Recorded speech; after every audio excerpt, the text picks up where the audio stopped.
संख्या में पक्षी आत्मघाती अंदाज में विमान के इंजन से टकराने लगे। यह देख उसे कुछ अनहोनी का आभास हुआ और उसने तुरंत यह बात अपनी दादी को बता दी। लेकिन जब तीनों ने खिड़की से बाहर देखा तो इंजन खराबी के कारण आग की लपटों में घिर चुका था। दादा ने तुरंत पोती को सीट बेल्ट बांधने का इशारा किया, लेकिन बाकी यात्रियों को संभलने का मौका भी नहीं मिला था कि हादसा हो गया। तेजी से फैलती दरार के साथ ही अगले ही पल कांच टूट गया। एक यात्री जिसने सीट बेल्ट नहीं बांधी थी, उल्टा होकर हवा के दबाव से बाहर की ओर खिंच गया। हालांकि लोगों ने उसे पकड़ने की कोशिश की, लेकिन जल्द ही दरार और फैल गई। केबिन का दबाव अचानक कम हो गया और पास बैठे यात्री बच नहीं सके। एक एक करके लोग हवा में खिंचते चले गए। कुछ लोग सीटों को कसकर पकड़े हुए थे, लेकिन अंत में वे भी सीटों समेत बाहर खिंच गए। कुछ ही पलों में पूरे केबिन में चीख पुकार गूंज उठी। इस अचानक आई हवाई दुर्घटना के सामने क्रू मेंबर्स भी पूरी तरह बेबस थे।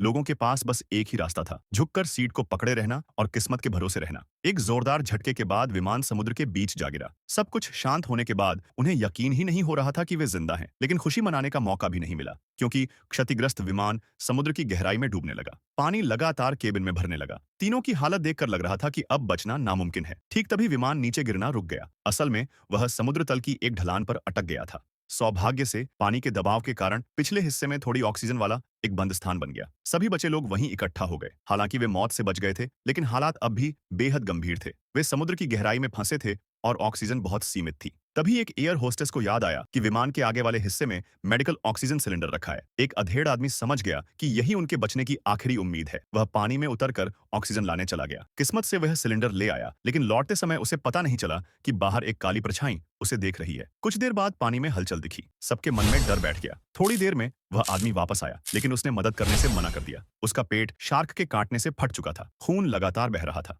वह जानता था कि अब वह नहीं बचेगा। तभी लोगों ने देखा कि एक शार्क केबिन में घुस आई है। अब वे पूरी तरह फंस चुके थे। ऑक्सीजन की कमी और शार्क दोनों से जूझते हुए सुरक्षा के लिए सब ऊपरी रसोई वाले हिस्से में चले गए। शार्क मृत शरीरों को खाने लगी और खून की गंध से कई और शार्क आ गईं। उनकी हलचल से विमान फिर खिसकने लगा। पानी का स्तर और बढ़ गया। सब समझ गए कि अगर जल्दी कुछ न किया तो वे डूबकर मर जाएंगे। तभी बाहर दो रेस्क्यू गोताखोर दिखे। उम्मीद जगी, लेकिन एक शार्क ने उनमें से एक को मार डाला। दूसरा भी लापता हो गया। हालांकि वे बचा नहीं पाए गए, लेकिन उनके ऑक्सीजन सिलेंडर अब उनकी आखिरी उम्मीद थे। एक महिला पानी में गई और एक रेस्क्यूअर की लाश से सिलेंडर लाने की कोशिश की। इसी दौरान एक आदमी शार्क का शिकार बनते बनते बचा, लेकिन उसकी एक टांग चली गई। एक बुजुर्ग महिला ने प्राथमिक इलाज किया, लेकिन हालात गंभीर थे। आखिर में सिर्फ 4 डाइविंग सूट मिले। बुजुर्ग महिला ने खुद पीछे रहने का फैसला किया ताकि बाकी लोग बच सकें। एक आदमी डर के कारण पीछे रह गया और शार्क का शिकार हो गया। अंत में सिर्फ 3 लोग बचे। महिला ने ऑक्सीजन बांटी और एयर होस्टेस व बच्ची को पहले ऊपर भेजा। खुद निकलते समय वह शार्क से टकरा गई, लेकिन पूरी ताकत से तैरकर बाहर निकल आई। थकावट और ऑक्सीजन की कमी से वह बेहोश हो गई।